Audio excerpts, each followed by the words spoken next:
Welcome back to the Donkey and the Bee with Brett and Laura Chotkevys, where we talk things marriage, entrepreneurship, and finances. We give you tactics, skills, different things we've learned throughout life, all the goods, yes, on all the topics. But today we're again talking about finances because we know how important it is to y'all, and y'all have really been enjoying our finance talk. So we're talking about a little bit something special today, a little different. We're throwing a little curveball here today. So what are we talking about, Brett? We're talking about how to retire early. Retiring early. This is my jam right here. So just because we're saying you have to retire early, we're not actually retired, right? Like I just turned 40. She's still 38. But technically, we can stop working if we wanted to. We really like what we do, and we have a few different businesses, and we really enjoy that, and our kids are young, so what the hell else would we do? But nonetheless, we could stop working. And I think whether you are 38 or in your 40s or 50s or your 70s, the principle is all the same. So we're going to hit that today with here's a strategy. Here's something that is very achievable for you to retire at whatever age you are, and kind of just express how what is taught in America is stupid. And there's a bunch of BS out there teaching you all these systems on retirement, and it's crap.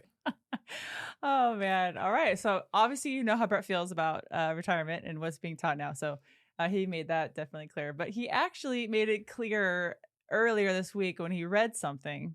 And I think this is what sparked the conversation of, hey, we should talk about it. Yeah, this is where my frustration started. Yeah. What was it that Okay, so I'm reading the news, and this article comes up, and it's talking about here's the strategies to retire, right? And I don't know the numbers. You can pull it up here. Mm-hmm. But they were talking about like, okay, you need X amount of money by this age and X, times such and such by this age. What did it say? So it said at age 30, some financial professionals suggest accumulating the equivalent of your current annual income. By age 40, you should have accumulated 3 times your current income for retirement. By retirement age, it should be 10 to 12 times your income at that time to be reasonably confident you have enough funds. 10 to 12 times. They want you to save 10 to 12 times your income. And if you're married, right, you have 2 incomes. Yes. Right? They want you to save 10 to 12 times that by the time you get there. What, the average savings in America right now? Do you know what it is? I mean, I would probably say like $100. Oh, it's 40 times higher. Okay. It's a hair over $4,000, which is just as laughable. It's stupid. Yeah. But yeah, no, like this is clearly not working for people, and we were able to set ourselves up within a decade of doing it. And so I think it's important that we say, hey, here's how we did it. We're teaching our daughters to do it like this. I think our daughters might be like 25 and they could stop working if they choose to. And, we're not going to talk about kid entrepreneurship today, but both of them have their own business. Both of them make a good amount of money, and they save a ton of money to invest. And that's really the principle that we took on this. And so if we can teach, our daughters were like 4 and 6 years old at the time that we helped them start their own business and get into this and start saving to buy real estate and passive investments, then anybody can do it. Mm-hmm. Yeah. So side note, I was like giving side notes. We taught them kind of what we implement in our finances, which is everything that you earn, 10% goes to God, or goes to the church, or goes to someone in need. 20% they get to spend, and then 70% goes into an account where you don't touch it, and it pretty much just accumulates until you have enough to put into an asset. So we're teaching them that yes, you can spend a little bit, and of course, first 10% of everything needs to go back to God, but that 70% you need to put back and put it into something that will make you money. So an asset. So not just buying a boat or buying something silly that's just going to accumulate more debt for you down the road. It's buying something that's going to make you more money, and then make those babies make more money, and so on and so forth. The money babies. The money babies, yes. All right. My favorite type of babies, money babies. Oh, man. So clearly there is a problem with the system that people have for retirement, because if the average saving account is only $4,000 and you're supposed to have 10 times your salary, right? How do you get to, 500,000, 800,000? This is what the average American makes times 10. How do you get there? But clearly, I don't even think that's close to enough. Before inflation, it was common that people would say like, oh, you need like $1 million to retire.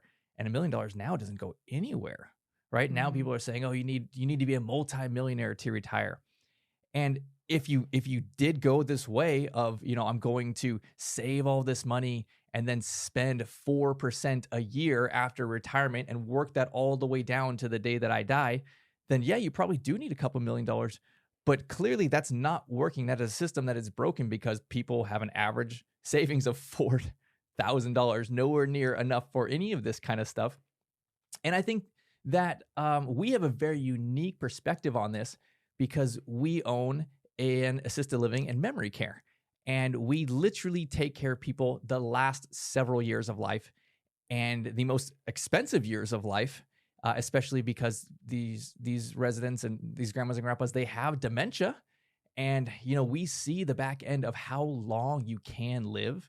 People, they go and they say, I'm going to retire at 65 and I'm going to plan, 20, 25 years of income and, buy an RV and travel with my spouse. They don't realize like you can pretty easily live to 95, 100, 105 years old. And those last 10, 15 years will cost over $1 million. Mhm. Yeah, I think that was something that was an eye opener for us being in this industry and seeing how expensive it is. Um, it made us realize that, wow, we really need to get our crap together to be sure that we're not putting the financial burden on our daughters. That was something that we together didn't really want to put on them. And so we wanted to make sure that our finances were straight and in order so that they didn't have that stress. And so I think that, a lot of individuals don't realize how much it costs to die. And I hate to say that in kind of it's kind of a dreary type of statement, but it kind of is true because death can be very slow. I think a lot of times we think we're going to get cancer and then we're going to die, or we're going to get in a car crash, or something's going to happen, right? It's going to be quick and instantaneous. But I think in most cases, that's not the case, and it can be long and drawn out and slow and expensive. And so planning for that beforehand is vital. Yeah. People always say like, oh, okay, well, when I get sick, just go drop me off in the desert or, leave me on the, Side of the road somewhere. side of the road. Yeah. Yeah. They joke about it. Right. But like, Yeah. obviously you're not really going to do that. Really what what they're leading to is I'm going to run out of money. And then for the next 15 years, I'm going to ask you for money. Mm-hmm. And that's really what it comes down to. We have people who are most of our grandmas and grandpas in our assisted living, they're in their 90s. A couple are in triple digits. And what do you think? Like half of them have to have family pay for these things. Mm-hmm. Half of them have to have the sons, the daughters, all sometimes brothers and sisters chip in to be able to afford the end of life care for mom. Mm-hmm. And it's not like we're talking, okay, mom's going to get sick and then, 6 months. No. We're talking 10 years, 15, 20 years, right? My grandma lives with us at our assisted living. She's about to turn 104. And, she was good all the way up until like 95 or so, but it's been almost 10 years where she's probably had expenses over $1 million. And that's just end of life care after retirement, right? Like you plan for retirement 65, something like that. Here's the next 20 years. And then you think, oh, okay, I'm going to check out at that point. But no, that's not really, right? Like most people plan for those years. But what happens when you run out of money at that time? And then you have an additional $1 million because you live to nearly 100, right? Where does that money come from? And I think that we have a plan for that. And I don't want to share that today, but I think it's important that we say like, there's a clear problem here and we have a front row seat on it because of what our business is. And it is so common, especially with medicine and technology, that you don't just get sick and die in 3 months. You get sick and you live for 10 or more years. And if you're unfortunate enough to have dementia or, early onset dementia, you start getting this in your 60s or 70s, your body, it's going to live for another 20 years. Your mind might not be there, but nonetheless, like the cost of care for that, it's $6, $8, $10,000 a month. And there's no cheap memory care options. It's a lot of work. It's a lot of care. And you just have to pay for it. It's 24/7 when you don't know who you are anymore, and you can wander down the street naked, and you can take all of your medications in one sitting if no one was there to be able to watch you, right? Like, you need a high level of care, and it's expensive, and that can go on for many, many years. Mm-hmm. And how do you budget that? Yeah. Kind of on the same lines, but kind of not. What came to my mind when you were saying that was a lot of individuals, I think, have this mindset toward retirement of, I have my nest egg. What do you think of when you hear the term nest egg? Yeah, your house. Your house, right? Yeah. Everyone's like, well, I have my house. I've lived in it for 30 years. It's paid off. And now it's worth $600,000. That's my nest egg. So if anything happens, I'm just going to sell my house and that's going to pay for everything. Yeah. But what happens? One of the spouses gets sick first, right? And then that entire nest egg is gone in those 2 years while that first spouse gets sick and slowly has these really large medical bills that cover it. And then the second spouse, usually the wife, is now single in her 80s. She's got a few more years, and then she needs help herself. But now she has no money. She hasn't worked, right? She has, Social Security. That's not going to get you very far if, unfortunately, you do need a high level of care, or if you, fortunately or unfortunately, however you look at it, make it into your late 90s or 100 years old, which is becoming more and more common. And I think that, we have AI going crazy right now and going into all these different avenues. What I think people our age will see is, over the next 40 years, what will AI do for medicine? And the amount of preventative care and early recognition on things, I think, is going to be astronomically awesome. But it's also going to mean people are going to live sick that much longer. They're not going to die quick. You're going to die slow. And it's going to be expensive, and there's going to be a lot of bills, but you're going to be alive. Yeah. So I kind of wanted to turn this conversation around. Let's get to the sunshine on this. I know it's been a lot of gloom and doom, but this is the reality of things. I think that a lot of people don't want to talk about, and this is why we're talking about it. It's usually two things that people don't want to talk about: money and sex. So those two things we will be discussing on the show, but today we will not be discussing the latter. We're talking about retire. So let's talk about what people can do to plan, and maybe let's just talk about what we're doing. I think that's important. So I think the most important distinction between what we do and what's told, and what was told in this news article that really frustrated me. They're saying, like, okay, calculate this formula. How long, what day are you going to retire? What age? How long are you going to live for? And what are your expenses going to be? Yeah. Right? Like, who the hell knows how long you're going to live for? Are you going to be in like some kind of state where they allow you to do suicide and these kind of things? Like, in Texas, you can't do that kind of stuff. No, sorry. I'm literally looking at my phone right now. It's literally called the retirement calculator, and you click on it and ask all these questions. Hold on, it's pulling up right now. Your current age at retirement, your annual household income, percentage of income to save. Like, we really know that. Your current savings, your expected income increase, which we're all going to inflate, I'm sure. Years of retirement income, and then years to work. And pretty much, like, you're guessing everything. It's all guessing. You're doing the best case scenario on these things, right? Like, how do you actually know? No one predicts they're going to live to 100. They usually stop at like 90, right? And I guess what I'm trying to say is, like, we see people so much live past 90, and it's at least $1 million after they turn 90 is what they need. Yeah. Right. So this whole, I'm going to put this formula together, this calculator, and then I'm going to save this massive number of millions of dollars, which nobody does. That's just silly.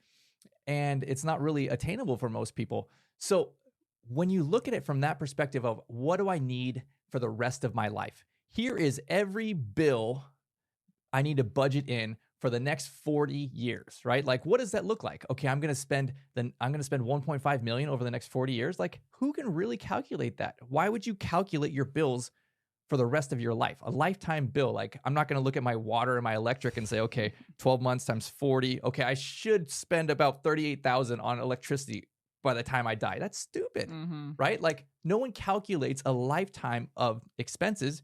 You calculate your expenses monthly, right? You have your phone bill, your water bill, your internet, right? Your rent, your mortgage, these are monthly, Mhm. right? And when you go to the store, right, you have a monthly budget for the grocery store, for Target, for things like that, right? So it's so much more applicable if you can say, okay, well, what can I do monthly?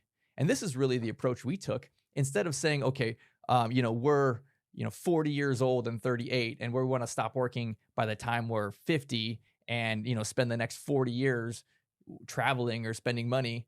How much do we need? No, no, no. We don't do that. All we said was, okay, well, what is our current income now? And how do we replace that income? So if you look at it from just a monthly standpoint, it is so much easier to understand these numbers because you're literally spending them. I know what I spend every single month. And worst case scenario, if I did hit 90 years old and I was in a memory care, I know what that costs now. So do I need to budget in $10,000 a month? If there's both of us, do we need to budget in a higher number than that? Like, at least if I have a monthly number, then I can replace that number.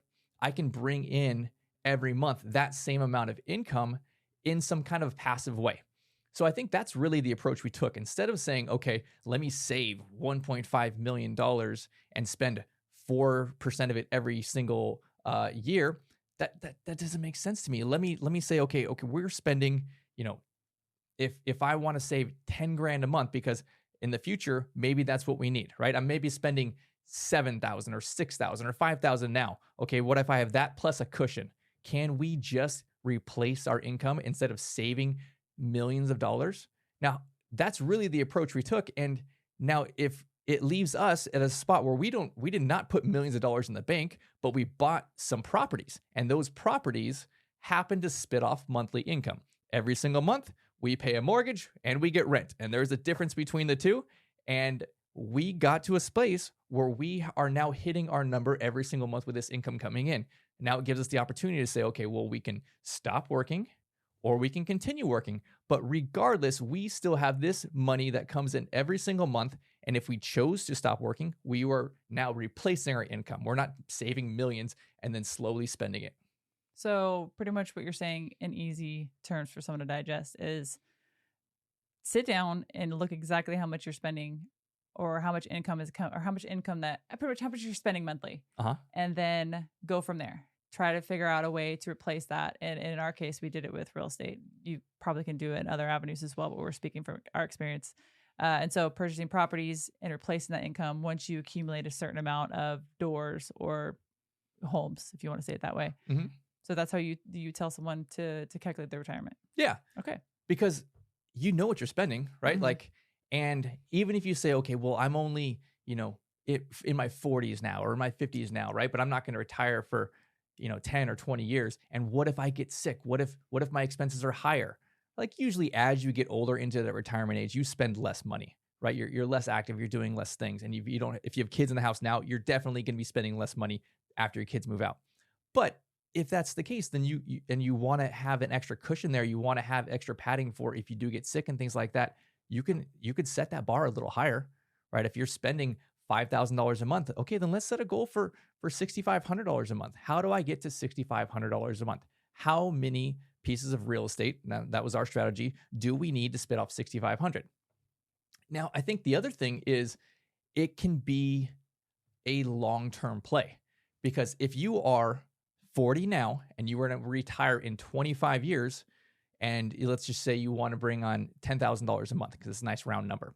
You want to have $10,000 a month because in the future, if you got sick, $10,000 would for sure cover you. So how do you get to $10,000 a month? You don't really need $10,000 a month now of income, because right now is not when you need it. But you could buy, let's say, 10 properties, and each of those properties cash flows $300, right? They cash flow $300 today. Mm-hmm. So 3 times 10, you're only at 3,000. That's nowhere, not close to 10,000. But this is today. If you need this 25 years from now, you have a long time. In 25 years, I mean, those rents are going to probably quadruple or 5x between now and then, right? And during that whole time, you're going to be paying down that mortgage, paying down the debt. So, that's what we saw when we first got into real estate about 10 years ago. We're buying these little rentals, and they're not home runs. We're not talking like big apartment buildings, but they cash flowed a little bit, right? They cash flowed like $300 a month. And then all of a sudden, over that 8-10 years, the market shifted, and we saw crazy appreciation. We saw home values go up, but we also saw rents like almost double. Hmm.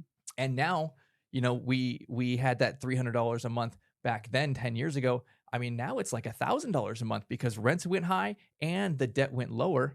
So it's like, wow, like even though these small deals are not gonna like be life changing for you right now, they can for sure be life changing for you in 10 years. And then fast forward another 20 years after that, these can be huge, huge amounts of potential income for you and completely replace your income. It's pretty easy to say, oh, I can just buy a few doors and I can replace my income and get to $10,000 20 years from now. Hmm. That's really easy to say you can do that. Hmm. Yeah, I think people maybe have the misconception that you're going to purchase these properties and they're going to be such a grand slam deal and you're going to cash flow $1,500 now. And, I don't think that's a realistic thing or a realistic way to view it. It definitely is a long term play. And I think a lot of times, you watch YouTube or you see these people become millionaire successes overnight. And I just don't think that's real. I think it's the slow play that really gets you there. And so, like what Brett said with our little deals, like they were very little deals, but they still were deals because we had that future mindset and that future trajectory goal for us that we didn't necessarily look at it as small. We looked at it as like, hey, this is just another little gold coin, I guess we're throwing in a pile. It's like one little thing, right? You throw one little one in and it looks small, but you keep throwing little ones in and then it gets to be a little hill, right? Mhm. And so that's kind of how we view these deals. Yeah, and Mhm. maybe instead of a coin, it's like a seed. Oh, They sure. they, There they you go. grow, Yes. right? Yeah. Like Uh-huh. they blossom over time. And as you go through these real estate cycles, you will see if this is a long term play. If it's not like I need this in 18 months, right? That's not going to do much. But if you're going to say I need this in 18 years, man, like you're going to see 3, 4, 5x of your equity and also your cash flow. So I think that it's whether you start with the deals that you want, the actual real estate that you want for the long term, or you're able to sell these or 1031 and move into some better deals.